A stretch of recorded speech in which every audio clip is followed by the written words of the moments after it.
परिवर्तन जो उद्योग लगाए, घर के बेटे बेटी को बंगाल में ही नौकरी दे, परिवर्तन जो बेटियों को सुरक्षा दे, मकान और दुकान को जलने से बचाए,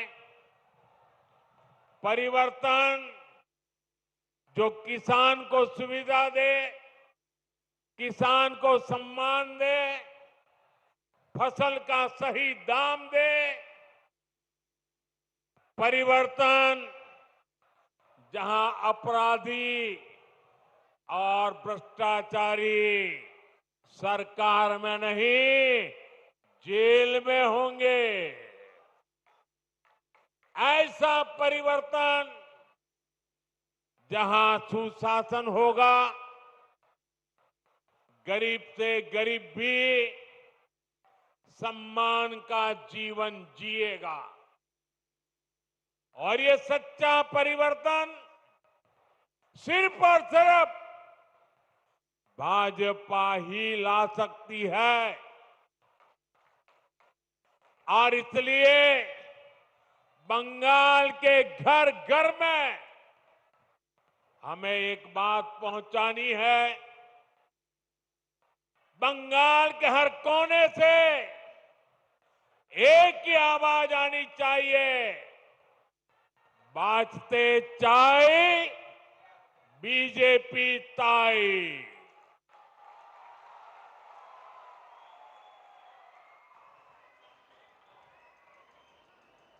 यही बंगाल की असली पुकार है, यही बंगाल का भविष्य है।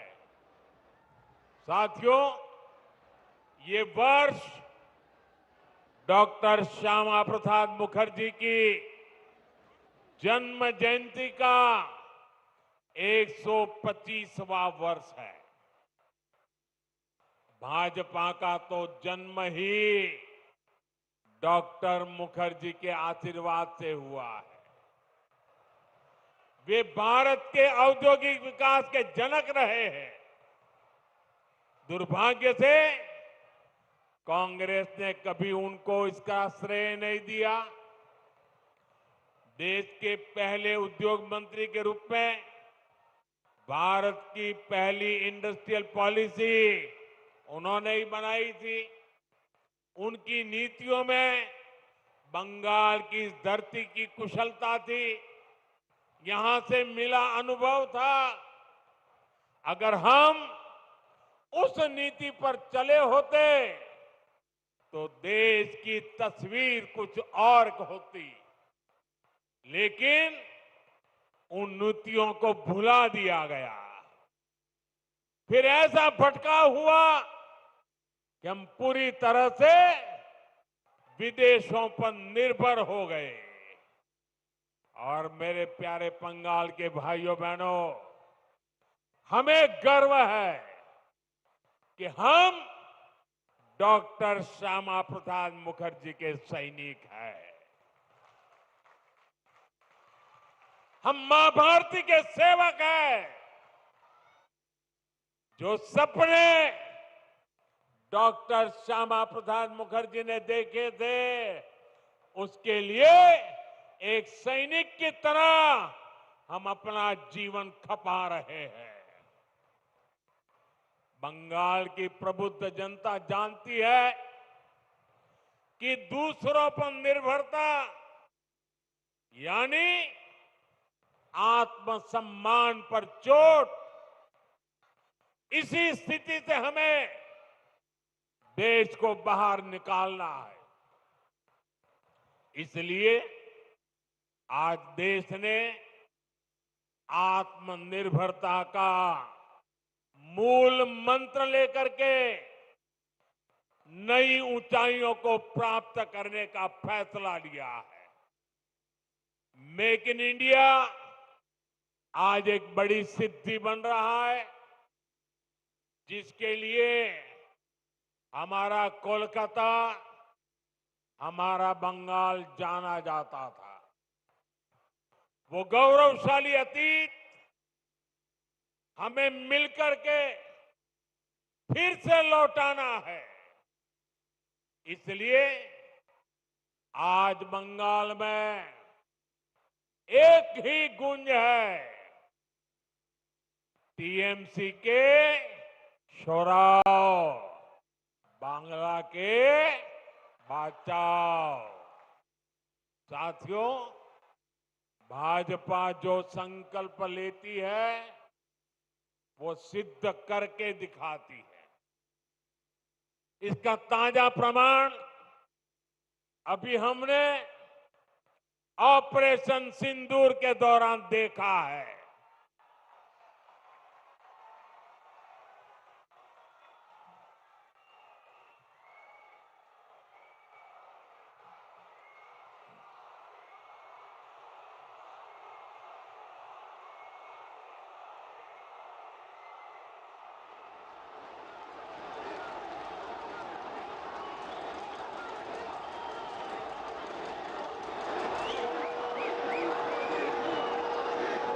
हमारी सेना ने सीमा पार आतंकियों और आतंक के आकाओं के अड्डों को खंडहर में बदल दिया।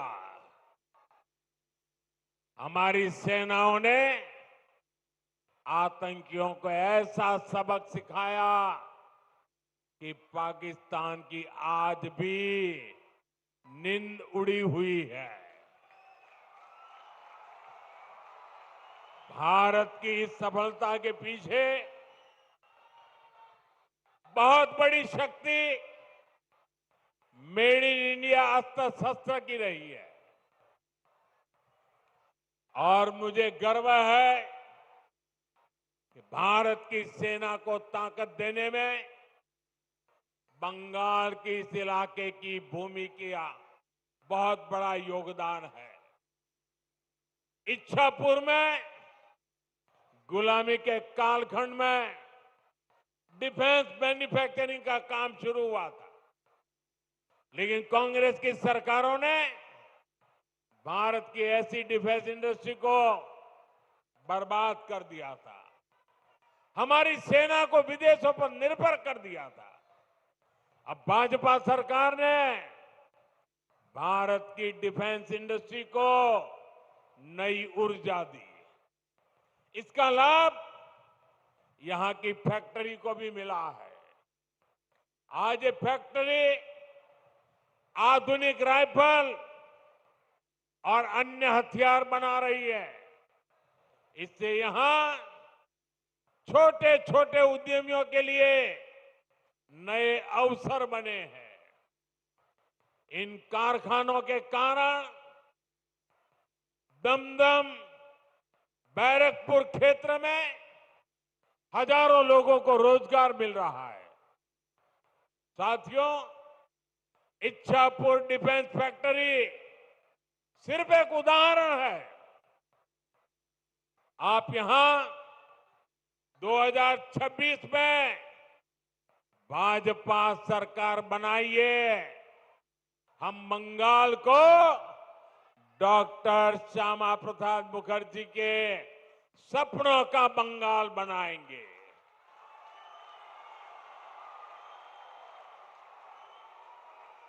बंद पड़े कारखाने फिर से खुलेंगे, नया निवेश और नए कारखाने लगेंगे और दमदम फिर से इंडस्ट्रियल हब बनेगा।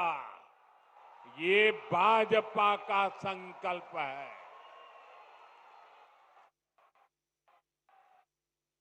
विकसितो बांग्ला, मोदीर गारंटी।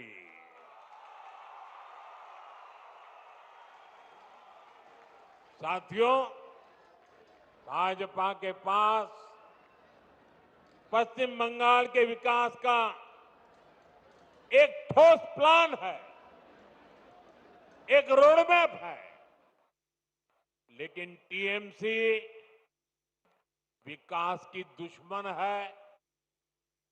इसका साक्षी ये दमदम क्षेत्र भी है। एक कोलकाता के सबसे अधिक भीड़ वाले इलाकों में से एक है। यहाँ की स्थिति क्या है, ये आप आए दिन महसूस करते हैं। देश के ऐसे शहरी क्षेत्रों के विकास के लिए स्मार्ट सिटी मिशन चल रहा है, लेकिन टीएमसी सरकार ने इस मिशन से जुड़ने से भी इनकार कर दिया। लोगों को असुविधा होती रहे, विकास ठप होता रहे, लेकिन टीएमसी का मिशन जैसे तैसे बीजेपी को रोकना है, केंद्र की योजनाओं को रोकना है। मैं बंगाल के भद्रलोक से पूछता हूं, क्या यह तरीका सही है? क्या ऐसी पॉलिटिक्स से पश्चिम बंगाल का भला होगा? इसलिए मुझे आप सभी का आशीर्वाद चाहिए। आप यहां भी भाजपा को एक बार अवसर देकर देखिए। साथियों, बंगाल में भाजपा आएगी तो रेल और मेट्रो का तेजी से विस्तार होगा।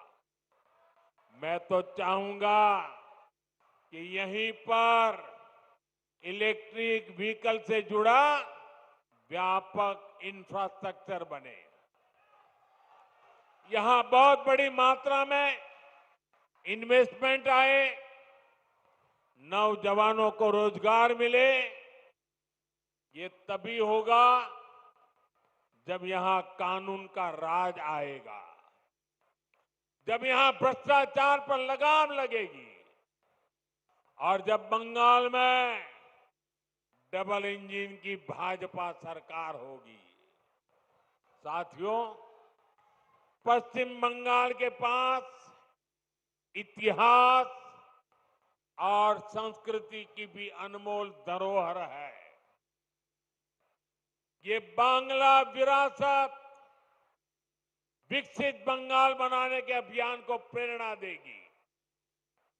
बीजेपी सरकार पूरे गर्व के साथ बांग्ला भाषा और बांग्ला संस्कृति को सशक्त करने में जुटी है। ये हमारा सौभाग्य है कि हमें बांग्ला भाषा को क्लासिकल लैंग्वेज यानी शास्त्रीय भाषा का दर्जा देने का सौभाग्य मिला।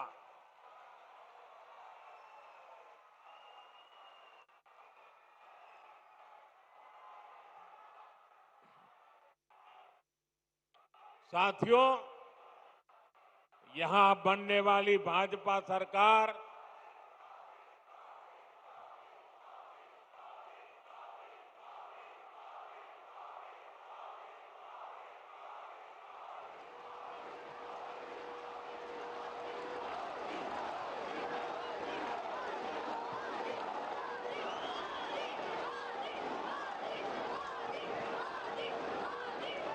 साथियों, जब भाजपा सरकार बनेगी, हेरिटेज टूरिज्म पर भी बल देने का हमारा प्लान है। साथियों, हम गंगा जी पर जो इनलैंड वाटरवे बना रहे हैं या फिर जो हमारा समंदर है, इसमें क्रूज टूरिज्म के लिए बहुत संभावना है। ऐसी हर संभावना को भाजपा सरकार बनने के बाद तलाशा जाएगा, ताकि पश्चिम बंगाल के नौजवानों को काम के लिए कहीं और जाने के लिए मजबूर न होना पड़े। साथियों, इस बार लाल किले से मैंने देश की एक बहुत बड़ी चिंता की चर्चा की है।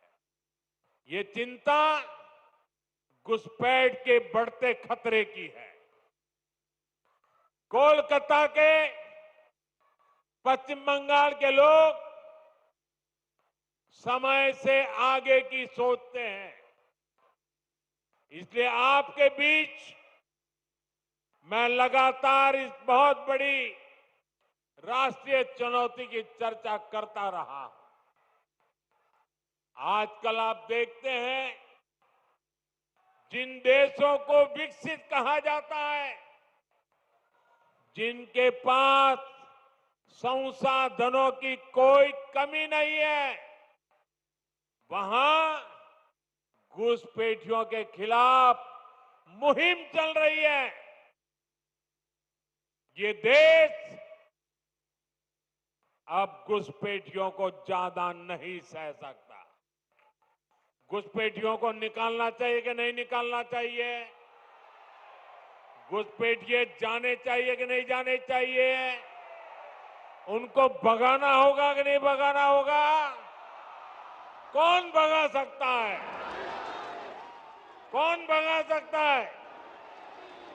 घुसपैठियों से बंगाल को कौन मुक्त करा सकता है? घुसपैठियों से बंगाल को कौन मुक्त करा सकता है?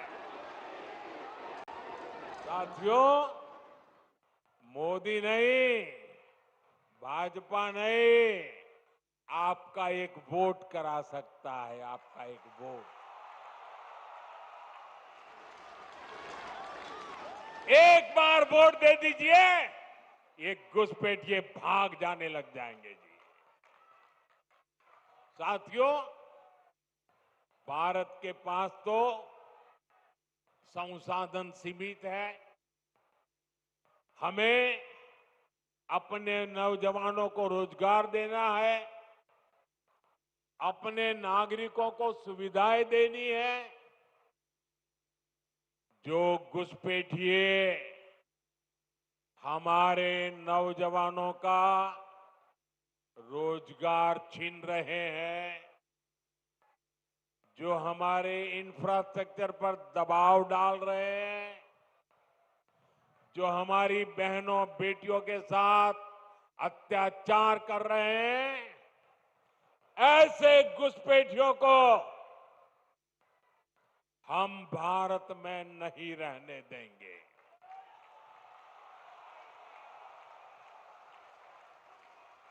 इसलिए भारत सरकार ने घुसपैठियों के खिलाफ इतना बड़ा अभियान चलाया हुआ है। लेकिन साथियों, मुझे हैरानी है कि टीएमसी, कांग्रेस समेत कुछ इंडी अलायंस के राजनीतिक दल तुष्टीकरण के आगे घुटने टेक चुके हैं। ये राजनीतिक दल सत्ता की भूख के लिए घुसपैठ को बढ़ावा दे रहे हैं। कुछ जगह पे तो दिख रहा है उन्होंने घुसपैठियों की शरण ले ली है। साथियों, पश्चिम बंगाल तो सीमावर्ती राज्य है। जिस प्रकार बॉर्डर के इलाकों में डेमोग्राफी बदली जा रही है, ये पश्चिम बंगाल में सामाजिक संकट भी पैदा कर रहा है। खासतौर पर किसानों से धोखाधड़ी करके उनकी जमीन पर कब्जा किया जा रहा है। आदिवासियों को गुमराह करके उनकी जमीन हड़पी जा रही है। देश ये सहन नहीं कर